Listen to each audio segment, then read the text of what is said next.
Hello, are you my peer? This character is considered strong, but it's difficult to play, so not many people are good at it. These days, silhouettes are being revealed too easily, so it seems like everyone is guessing the answer right away. From now on, I'll make it much harder. This is a hint that everyone in the community figured out quickly. If you truly understand this guy, he's very strong, but there's so much to memorize that it's nearly impossible, so it's better to focus on how to play as or against Weave instead of memorizing everything. And since I received a sponsorship, I'll show you this ad before we continue. Let me introduce our partner, Dong, once again for those who might have missed it last time. Do you have an internet, television, or water purifier at home with an expired contract? If so, don't leave things as they are. With one call, you can renew or sign up for internet or water purifier contracts and get up to 770,000 won in support. If you don't act, you could miss out on this amount every 3 years, so be sure to call. When I say this, some of you might think that when you signed up for a home appliance rental or internet service, you only received a toaster or a mixer or something like that. At first, I also thought this kind of cash support was a scam, but that's not the case at all. The Korea Communications Commission legally provides cash support for internet subscriptions as a promotional gift. If you pay the same fee and use the internet but miss out just because you didn't know, you're losing money for no reason. And at Ajungdang, there are 8,000 monthly visitors and over 4,000 reviews posted annually. Even if you read just a few reviews, you'll quickly see that the 770,000 won support isn't just an empty promise. In fact, at Ajungdang, the policy is to make the payment on the day of installation, so there's no need to worry about being scammed. The best part is that consultations are available until 10 post-meridium every day, even on Sundays, so it's convenient for busy people. Plus, there's no pressure to sign up for expensive plans, so you can join with the lowest rates. You can rent internet appliances, open a mobile phone line, and use an affordable plan for about 10,000 won a month with no contract. Ajungdang manages a YouTube channel with 160,000 subscribers and actively communicates with customers. To celebrate the Tora Class partnership, if you're watching, please subscribe to the official Ajungdang channel. We're also hosting a subscriber event with a chance to win an iPhone 14, so I hope many of you join. For more details about the financial support, make sure to consult with Ajungdang at 1-833-3504, where they offer consultations 365 days a year.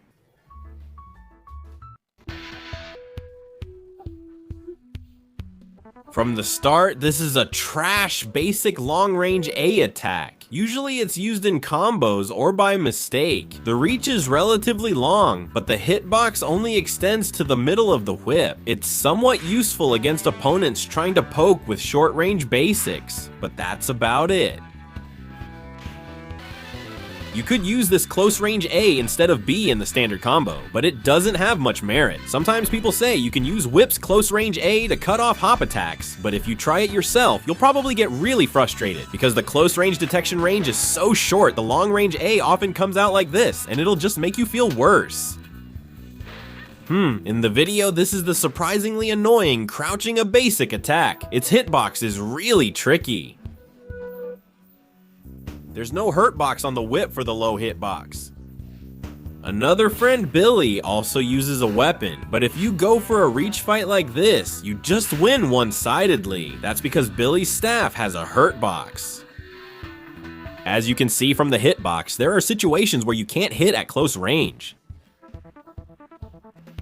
Even if it hits alone, you can combo, but it's a ranged B that can't be used with other basic moves. If you mess up and use the close B from the standard combo, it can be really frustrating. Its range is extremely short, and there are many better poking moves, so there's no real reason to use it. Among his basic moves, the fastest one to come out is the close B. Since it has a low hitbox, mixing it with jump attacks can be really confusing. If you include it in a combo with the boomerang, the damage isn't bad either. Along with crouching A, crouching B is responsible for low pokes and can be used as Pommo's main move. It has the advantage of being faster than crouching A and has a surprisingly long reach, so it plays a really big role in connecting combos. Of course, since Sonic can also be cancelled into it, it's a very important basic move along with close B. This is Far C, which has 2 attack hitboxes. Just looking at the hitbox, you might think it's one of the best variants ever, but because of the ridiculously long recovery frames, it's usually a basic move that's just asking to get punished.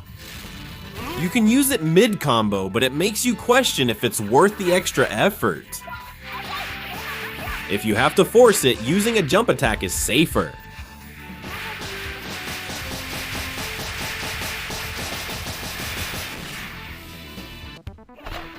It's okay to use it as a combo starter, but close C is way too slow. It's 4 frames slower than close B, so I don't recommend using it in the middle of a hectic fight. This is Anja C, which the central processing unit uses really well as an anti-air. The hitbox itself isn't bad, but it's slow to come out, so it's hard for us to use as an anti-air. If you want to use it for anti-air, you'd need pro-level reflexes. You can also cancel into Anja C, but only certain characters can land both hits and follow up with a boomerang. Normally, it looks like you should be able to continue the combo like this, but out of 38 characters, only 22 can actually do it. Bingapan can't be hit by the free boomerang, so it only connects from a one-hit cancel. There are differences depending on whether the opponent is sitting or not, so there's a lot to memorize. The characters who are guaranteed to be hit by free are as follows. See you in the next video. Other basic moves are still somewhat useful, but the long-range D is completely useless. The reach is so short it's useless for zoning, and the high hitbox can't hit crouching opponents. Basically, the only normal move that can connect to whip shot is close D, which is good, but among close normals, it has the slowest startup. Even if you want to use it after a jump normal, the startup frames are so slow that the combo can drop. But if you can land this move, you can get big damage using whip shot. When you use string B, you can link into close D and get big damage. It's not a move where she stretches her arm, but her crouching D is a knee sweep with surprisingly long reach. If you want to knock down your opponent suddenly, it can be a decent option. This is a top-tier air-to-air vertical jump A. She swings her whip, and it's even better than Ralph's vertical jump A from '98. As soon as you jump, it creates a perfect barrier. Honestly, in jump basic move battles, nothing can break through this. If it breaks through, it's just bad luck and bad timing. This is a vertical jump C that lets you control the space with its insane reach. But actually, the attack range isn't as long as it looks, and it does have a hurt box, so be careful. If you're a user familiar with hitboxes, there's also the drawback that it's easy to shoot down anti-air moves. Of course, if you don't know, you'll end up getting hit from ridiculous distances like this. This is the jump C, which is the main move. Honestly, even the user would struggle to tell if it's themselves or the opponent when hitting like this. Even if the opponent is standing, it becomes a crouching hit, making it one of the best ever. Even if you use it as a forward jump, it's almost impossible to tell whether it's the opponent or the reverse. This is a simple jump D move that can even card cancel into E hit. The startup speed isn't bad, and the active frames are long, so it's good for rushing. If you land the attack as low as possible, close D can also hit, so a low attack is preferable. So you can easily use big damage mode combos like this. If you use the mode combo we just did against a fully healthy 252, it uses 3 power gauges and can bring them to the brink of death.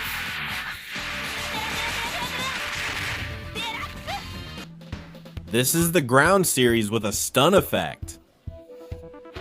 Weave's series has a stun effect where the invincibility frames disappear at the beginning and end. It's not a very long duration, just 3 frames each, for a total of 6 invincibility frames. So, when a basic attack fight happens at an awkward distance, Weave becomes quite advantageous like this. In an extreme example, he can even dodge Rugal's Calzo wave.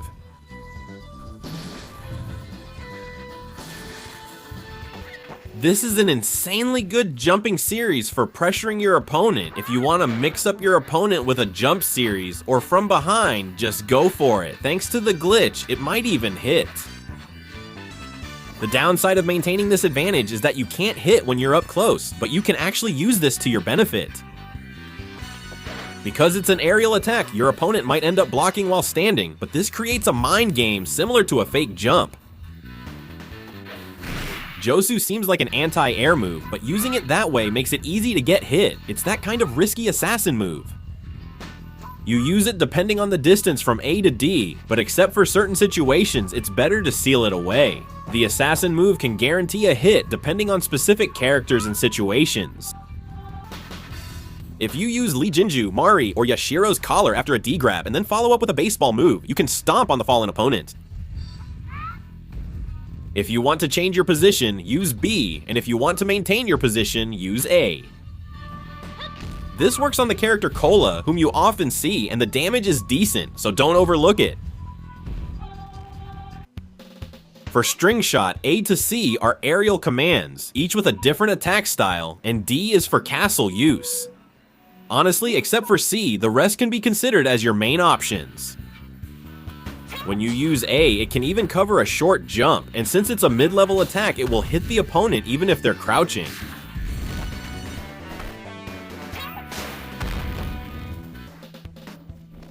As long as you can hit the opponent, it causes a huge amount of stun and pulls the opponent in. Because of this, you can land attacks with long startup frames if it hits.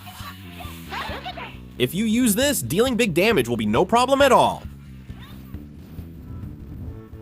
Using it with C gives it a low hitbox. Mainly use A, but occasionally using this can surprise your opponent. If you press D at the same time while holding A to C, you can cancel, and it's essential for combos and such. It fires at the ground with a low hitbox, but due to its long startup and recovery, it's only used in certain situations. You only use this when you think it'll finish them, but even then the situation isn't ideal, so it's fine to admit it. Usually, it's used to finish off after a grab. Because this character depends on mid-range mix-ups and webcard mind games, using this is mostly useless since the opponent's wake-up timing, guard, and movement don't really change. If you think you can finish them in the corner, use it aggressively or just spam it. It's a move with invincibility frames that you can use as a reversal, and its damage is decent. The great thing is, you can even use it as an anti-air. This is the move you use for anti-air purposes. Those of you who faced me know that the invincibility lasts surprisingly long. This is just an example I'm showing you. I'm not saying you should use this to dodge projectiles.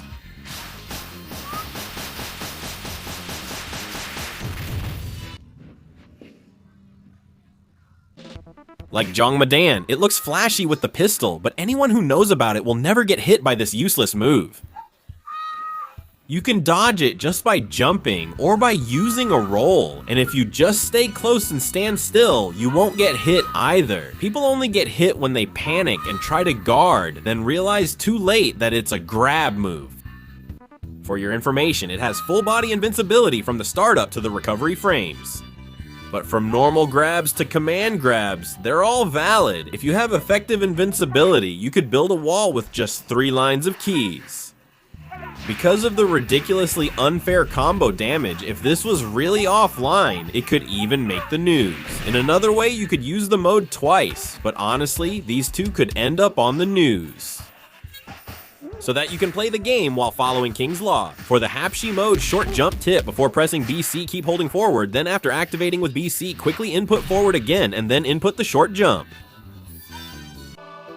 Actually, there are some characters whose positions change when you do a basic grab with C, and if you dig into the details, there's a lot to study, but since these are very minor points, I've boldly skipped them and tried to focus on the interesting parts as much as possible. That's it, this has been Nori.